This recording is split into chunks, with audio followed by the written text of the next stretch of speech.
Hey everyone, my name is Jeff Haynes, Senior Editor of Video Games at Common Sense Media, and I'm here today with a quick look at Mario Party Superstars. It's a digital board game that came out on October 29th, 2021, exclusively for the Nintendo Switch, and we think it's a game that you and your family will really enjoy. In fact, we decided to give it a Common Sense selection for families because this is one of those titles that you and your family can gather around the TV, pass controllers or Joy-Cons back and forth, and have a great time playing.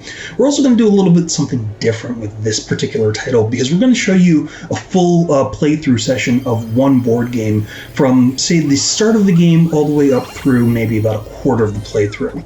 So as you can see right now on screen, you're getting a little bit of the flavor of what exactly Mario Party Superstars is about. In many ways, you're seeing right now the gathering of a lot of the classic Nintendo characters that you know and love. We're talking Mario, Luigi, Yoshi, even Donkey Kong and Birdo from Super Mario Bros. 2 makes an appearance. All in all, you'll have 10 separate characters that you can pick and choose from. It's a little bit different than the last Mario Party game that was released on the Switch, which is Super Mario Party, where you had basically up to 20 characters that you could select from or possibly get on your side as allies. In this sense, Mario Party Superstars is more of a remastery of a lot of the games in the long-running Mario Party franchise. So many of the boards, especially as you see here within this little valley where you get a sense of exactly what you can explore, a lot of these are going to be remastered boards from the original Mario Party games, from Mario Party, or the first Mario Party, Mario Party 2, and Mario Party 3. In fact, right here, as you can see, we're getting a sense of some of the explanation of the board game, where you get a sense of how you can roll dice, the spaces that you want to look for. So the blue spaces are always event spaces where things will happen. You might get coins, you might have to play against somebody. A red space is usually a Bowser space. That's usually a punishing space. And then the green spaces will frequently give you items or trigger some other opportunity by itself. Everybody winds up getting evaluated based off of the stars that they have during rounds, as well as the coins that they have. There's always a toadette that's scattered somewhere around the game board where if you trade in 20 coins, you wind up getting a star. And of course, the point of the game is to be rated as the superstar of that particular board. So you always want to get as many coins or as many stars as possible, and coins wind up being the tiebreaker. So in this one, we decided that we want to play as Donkey Kong. We have a couple random characters playing, or AI characters playing Rosalina, Waluigi, and Birdo. And as you can see right there, there's the Tropical Island, Spaceland. Those are from some of the earlier titles. There's Peach's Birthday Cake, again, from the first Mario Party. There's Woody Woods from Mario Party 3. But in this one, we're going to choose Horrorland from Mario Party 2, mainly because it has a really interesting aesthetic. And since the game did come out on October 29th, it really is kind of embracing that Halloween season. So as you can see, there's a space where you can choose your number of turns, anywhere between 10 and 30. We decided to stick with 20. Bonus stars, where there's options to get a couple different stars here and there. And then you have other little tweaks, like choosing if you're going to get tutorials on games, handicaps, so players that are younger maybe get a little bit of help here or there, or bonus advantages. And then right before we launched in, you could pick and choose the package of mini-games. Now, all the mini-games, there's 100 mini-games that you can possibly play through when you're playing this game, come from from the first 10 Mario Party games. And as you can see right here, you're getting a sense of the layout of Horrorland, as well as a snapshot from the original Mario Party 2 game. So it really kind of taps into that nostalgia vibe. But one of the things that this Koopa Troopa really does is he kind of introduces a little bit of the flavor of what the particular board happens to be, and then very shortly afterwards, he steps out of the way and hands the reins over to Toad, who basically helps oversee and kind of MCs the gameplay on this particular level. Because, of course, he has other business to do, whether that's setting up other game boards or helping other people get to their own stages, no one really knows.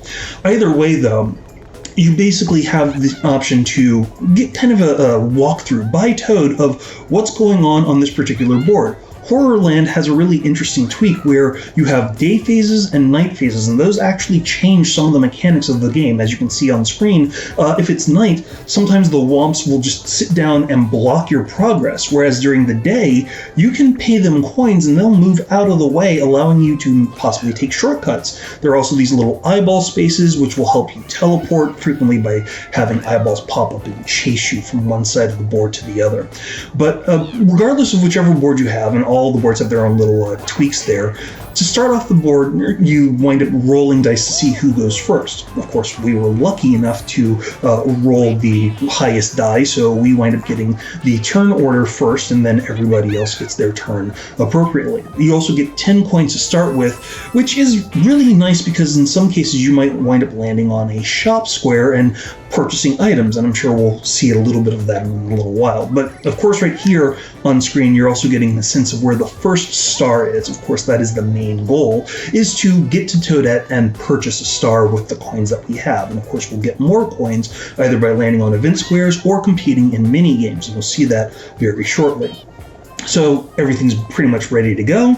It's turn 1, we wind up getting our chance to start. Now again, as I said, you have a few options at the start. You have the opportunity to roll the dice, and we were lucky enough to actually roll a 10 because the die rolls 1 through 10. And on our way, we managed to land at the item shop. Now, we're going to bypass the item shop mainly because Toadette's right there, and we need all the coins we can get, especially if we're going to try and buy a star right up front.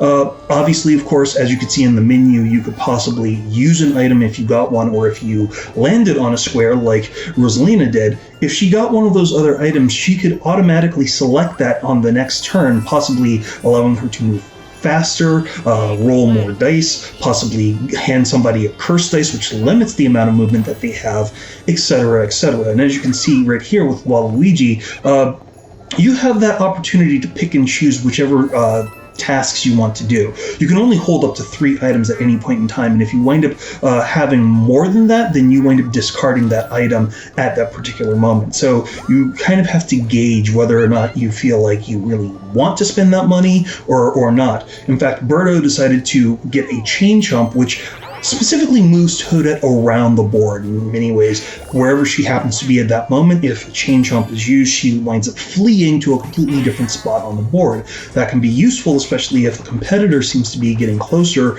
and to a star and you want to block them. So here's our first mini-game. At the end of every round, when all 4 players have moved, you get a mini-game. And of course, you have the opportunity to practice in this session, or you can just dive right in and experience it right off the bat. This is a memory game where you're trying to basically count the number of bob-ombs that happen to be on screen. Now, one of the tricks about this, of course, is that bob-ombs tend to explode. And when they do, sometimes they can take out other bob-ombs. So at times you have to adjust what exactly this is. So you're actively trying to count, especially with some of the objects that are in the way, blocking an accurate count, going up and down in your count to make sure that you have it relatively accurate. One of the really cool things about Mario Party Superstars is that the minigames really aren't very long. In many cases, they're about 30 seconds long, sometimes they're a minute.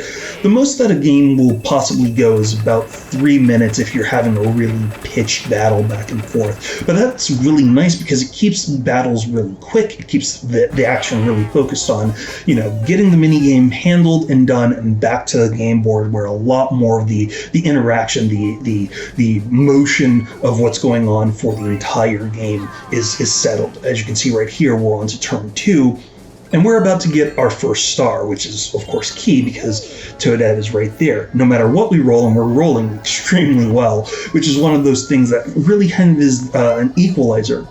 No matter what your skill level is, if you happen to have poor rolls, you're not going to do well. But there are different ways that the game balances that out, and we'll get to that in a second. As you can see, Donkey Kong just got a star.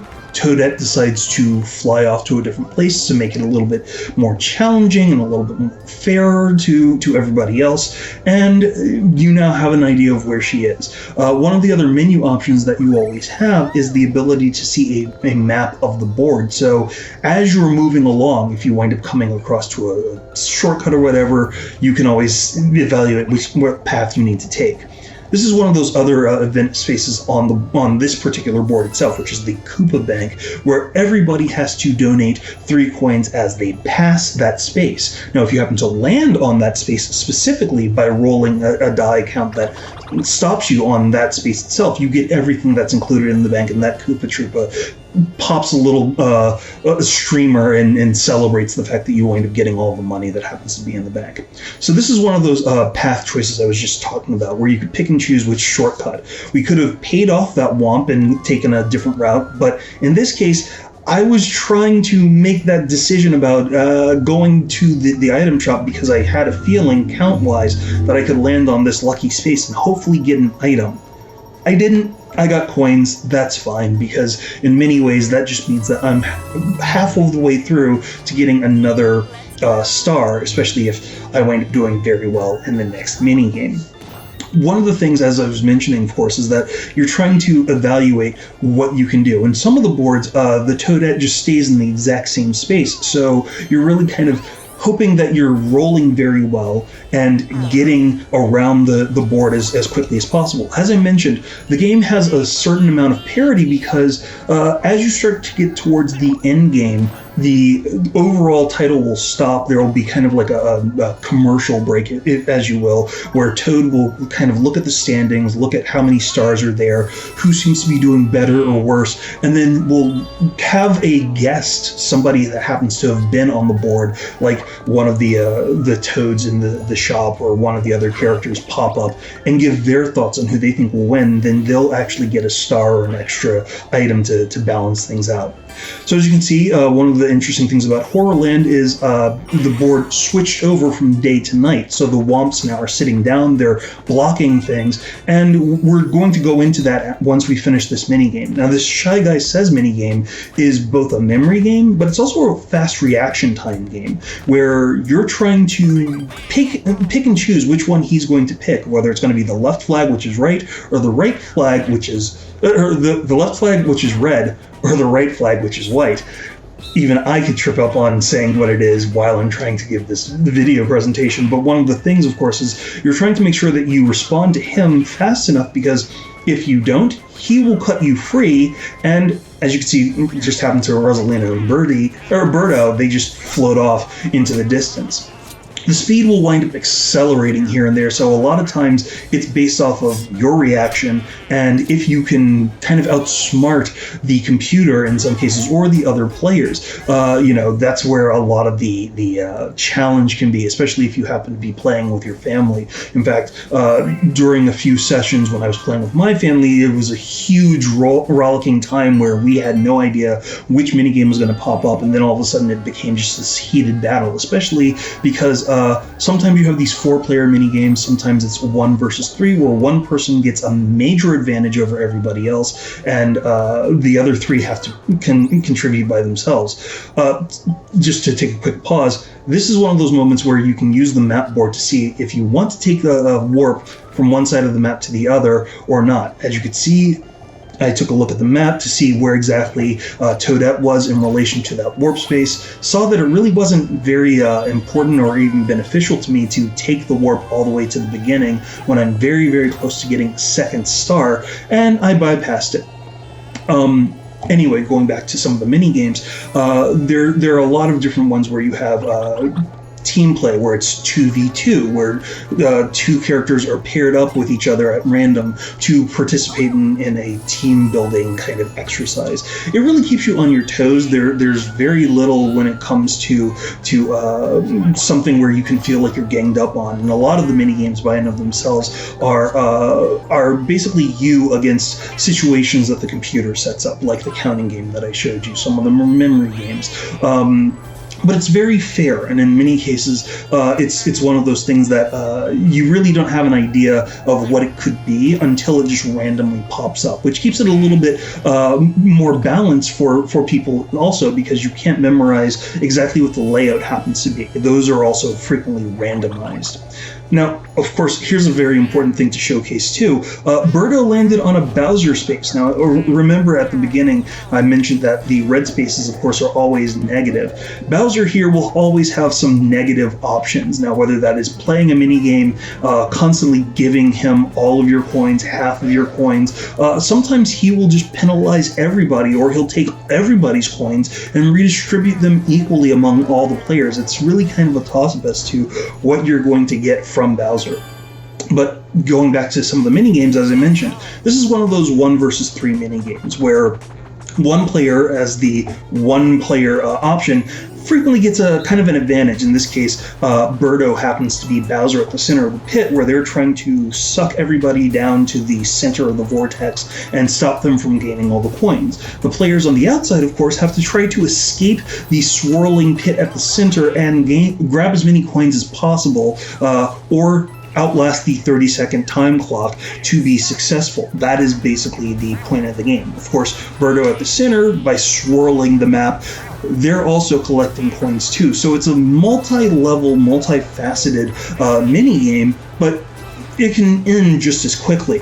You also have at times bags of coins that will sometimes drop, giving your side a few more points to score. And of course, at the end of this, you want to be the one on whichever side that has the most coins. Those coins wind up fitting into your coffers at the end of the minigame itself. So it really kind of behooves you to grab as many as you can, but still be very, very careful about putting yourself in danger, because of course, if you wind up getting caught, then you're out and you really can't help your team out that much.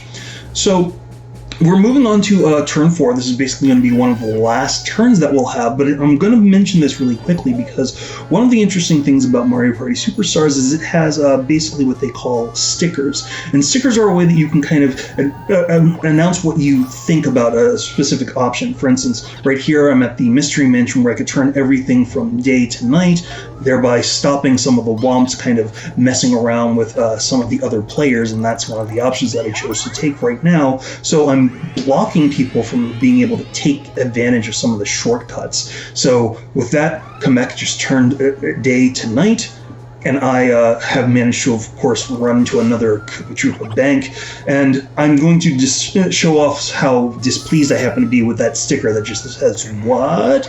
Because I didn't really want to pay money when I'm so close to getting a star in a few seconds. So that's a really quick look at Mario Party Superstars. Again, it came out on October 29th, 2021. For more top picks and advice to fit your family, be sure to always check out commonsensemedia.org.